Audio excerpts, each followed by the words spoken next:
Have you ever been invited to a fancy dinner party? Yeah?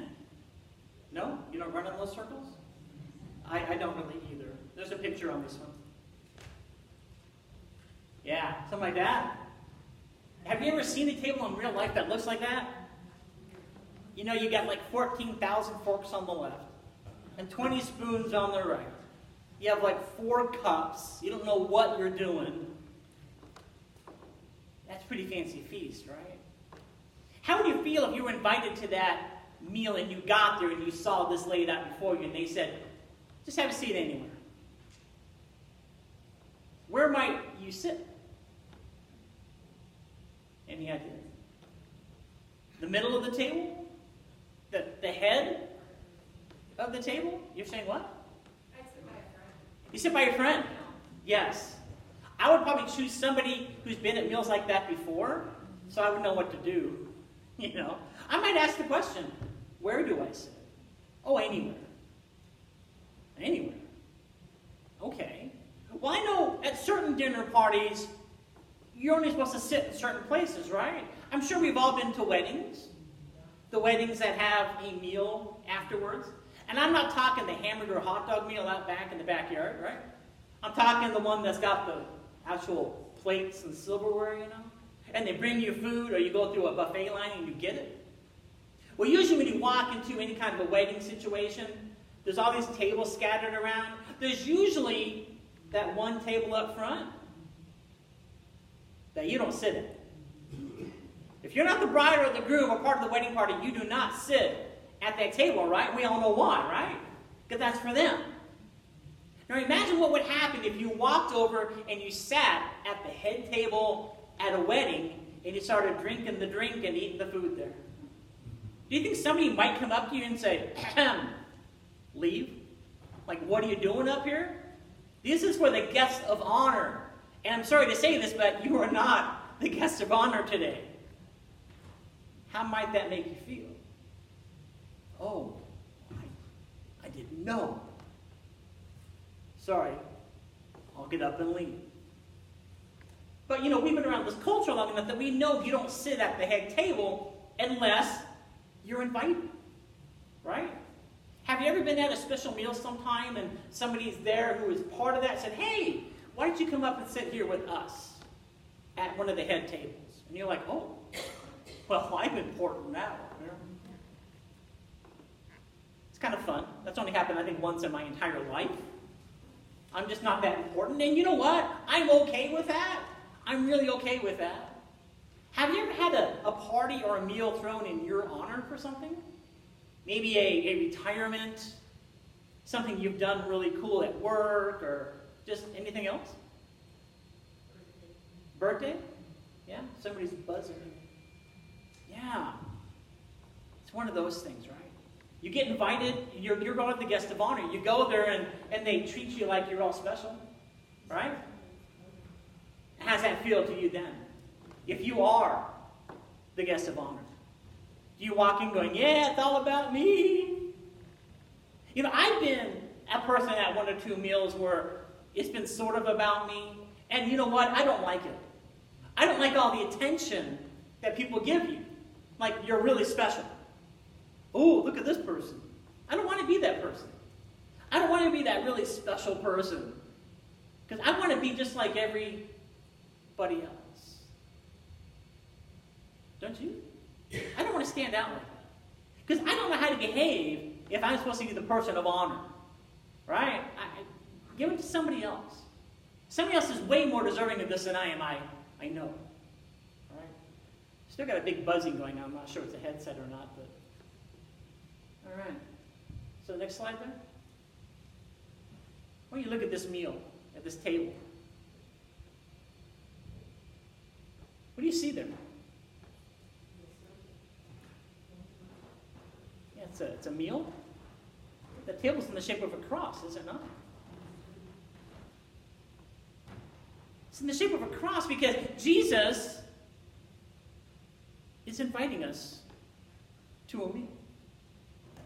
Jesus is inviting us to this thing that we call Holy Communion, where we have the cup and we have the bread. Because this comes from the Passover meal 2,000 years ago, and this meal is still ongoing. It's the same meal that the disciples were invited to. And guess what? We are invited to that very same meal. And Jesus himself is inviting us to that meal. Now, I don't know about you. If you have a choice between that first meal at the fancy table or sitting down and having a meal with Jesus, which do you think you might be prone to pick? I don't know about you, but I'm going for that meal with Jesus every single time. Because that other meal might be really fancy, but Jesus isn't present there.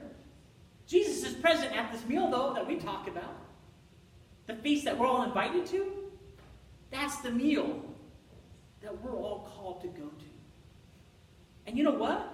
We're also called to be the guest of honor at that meal as well. But we're all the guest of honor. So we're all equal at that meal.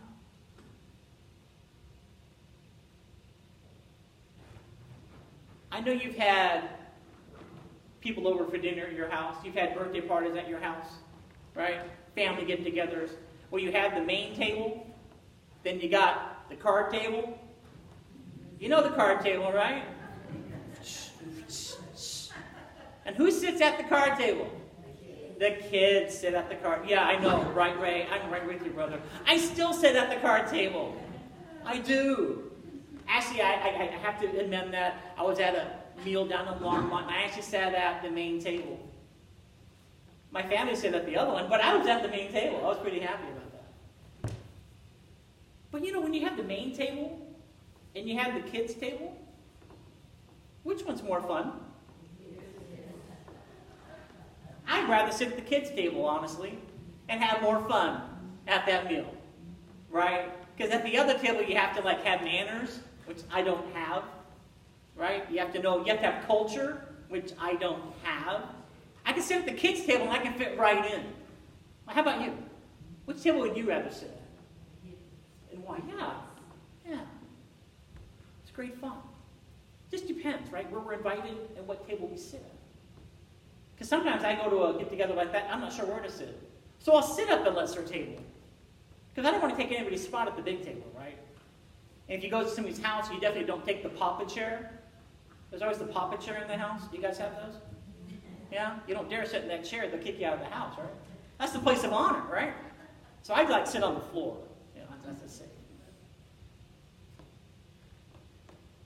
This is maybe what part of that meal might have looked like with the Passover meal with Jesus. You notice the table is very, very low. And they're almost laying down as they ate their meals. But even here, you had positions of honor. And you don't dare sit at the right hand of the host. Because that is reserved for somebody, and only the host knows who that is sometimes. You see, what happens is sometimes we elevate ourselves to a position greater than we are. We think, oh, I'm this person, so I have these different perks, right? I'm the CEO of a Fortune 500 company, so I get everything done my way, because I've got the power. So I'm going to walk into a church, and I'm going to do the same thing. Well, I've heard stories about CEOs in a church. I've heard stories about the janitor at the local school being in the church as well. And you know what? When we come to the body of the church, we're all equal. The CEO of the Fortune 500 company is just as equal as that janitor at the local school. Not one is better than the other, and not one is worse than the other. And sometimes that CEO has a hard time with that. Well, I'm in a position of power and wealth. I should be treated differently. No, you really shouldn't. Not in the eyes of God, not in the eyes of the church. This other guy over here who you might look down upon, guess what?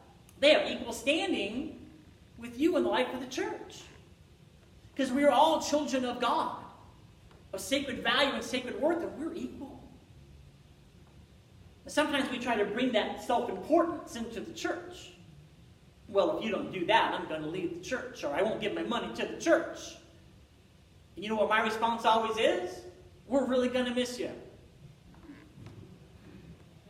Because we're all in this together, right? We're all equal. We can't lord ourselves over somebody else because of maybe our position. If you're the CEO of that company and you come to the church and you can help 15 people because of your wealth and your connections, by all means do it. But don't go out and brag about it afterwards. Look what I did. Because that's elevating yourself. Help those people, but doing it in a kind and quiet and humble way. I think that's what the scriptures are telling us here. When we do something, we need to be humble about it. We need to help others because Jesus helps us. Another slide. For everyone who exalts himself will be humbled, and he who humbles himself will be exalted. This is kind of a countercultural statement, isn't it? If you're exalted, you got to be humble. If you're humble, you will be exalted. Well, how does that even work? How does that work? Well, sometimes we get caught up in what this is saying, how this is saying it. And I think really what this is trying to tell us is this. In whatever we do and however we do it, we need to be humble. Because we're nothing without God. We are nothing without Christ. Yet, even though we know that, we try to exalt ourselves sometimes. But if we're humble, we're just there. We're there to help one another, to see each other through whatever times each other is going through. If I'm exalting myself, I can't help anybody but myself. So being humble. And for some of us, being humble is a hard thing because, we're important, or we think we have self-importance. And we're better for some reason. But the honest truth is that we're not. We're not any better than anybody else. It took me a while to figure that out in my life. But I figured it out. To be humble. Next slide. C.S. Lewis, he's a famous Christian writer. He wrote the Chronicles of Narnia and several other things. He said this: true humility is not thinking less of yourself, it is thinking of yourself less. I'm going to repeat that again. True humility is not thinking less of yourself, it is thinking of yourself less. And when you think of yourself less, who are you thinking of more? Other people. That's being humble. Let's work through this issue together. And if you're in a position of power, that's great and that's fantastic. But don't use that position of power and wealth to trot on people, to run over people to achieve your goals. If you have wealth and power, use that to help the people around you. Some of us have been blessed with success and wealth and all this other things. But it's when we use it to help others, that's when we are humble. I think that's how God made us to be. Because if we're humble with one another, and if this whole community is humble toward one another, and if this country and this world is showing humility toward one another, what kind of world might we live in? Maybe one that people help instead of hurt, love and instead of harm. If we truly all embrace that connection to be humble. Next slide, please.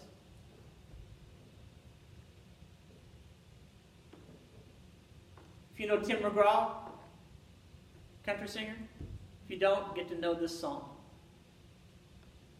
It's an amazing song. One of the main lines in here is, always stay humble and kind. Always stay humble and kind. The song goes and it tells you the things you should do, how you should act. But it's always stay humble and kind. It's that main verse of that song that keeps coming back over and over. Now, I was thinking, what a great thing for us today, right? To remember this. Not to lord ourselves in our position over anybody, but to be humble and kind to everyone that we meet. So that's my challenge. That's my simple challenge for all of you today. It's to go out today and be humble and be kind to everyone you will come across. It won't necessarily be easy. But I believe it's what Jesus is telling us to do in this gospel. To go out and be humble, to go out and be kind. So let's go out and do that today. And for now, that's a pretty good place to start. Would you pray with me, please?